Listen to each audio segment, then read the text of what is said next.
Wendy. Wendy Bouchard. En direct et en public pour partager ce moment d'histoire, cette aventure de la reconstruction de l'Hermione. François Hollande va inaugurer ce départ vers l'Amérique demain, la réplique du navire de Lafayette sur lequel, à 23 ans, Lafayette a embarqué en 1780 comme jeune officier de Louis XVI pour annoncer aux indépendantistes américains l'arrivée des renforts français. Bonjour Jean-Marie Ballu. Bonjour. Vous êtes ingénieur des ponts, des eaux, des forêts. Et vous êtes auteur de l'Hermione, l'aventure de sa reconstruction aux éditions Vagnon. Et vous êtes ici pour témoigner de cette aventure incroyable. Vous devez être dans un bel état aussi parce que ça y est, le bébé part à la mer sur les traces de l'histoire. Voilà, tout à fait. Ça fait 17 ans quelque part que je suis ce chantier.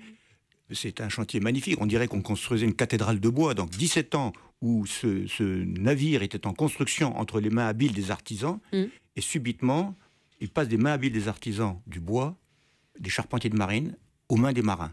Ça n'est plus un navire en construction. C'est un navire qui flotte, qui navigue et qui part aux États-Unis. Quel a été votre rôle pendant ces 17 ans, Jean-Marie Ballu? Pendant les 17 ans, si vous voulez, au départ, j'avais été chargé, enfin, je m'étais arrangé pour leur offrir les premiers bois nécessaires, les premiers chênes nécessaires, parce que j'étais à l'Office des forêts à cette époque-là, donc j'ai fourni les premiers chênes nécessaires.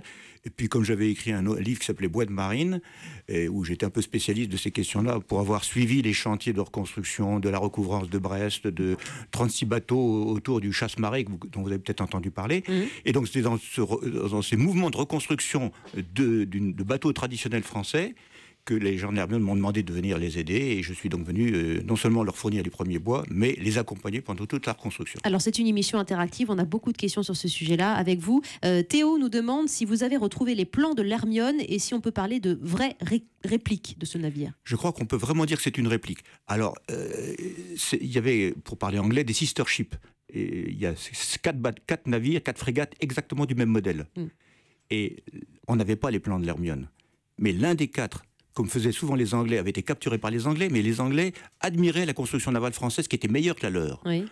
On dit quelquefois que les marins français étaient moins bons, mais au moins la construction navale française était meilleure que l'anglaise. Donc, dès qu'ils capturaient un navire français, ils relevaient tous les plans. Et ils ont relevé les plans du sister ship. Et c'est cela qu'on a retrouvé, et à partir de lesquels on a reconstruit exactement l'Hermione d'autrefois. 44 mètres de longueur, 11 mètres de largeur. C'est un bateau qui voguait évidemment à la voile à l'époque, qui sera également mécanisé, automatisé.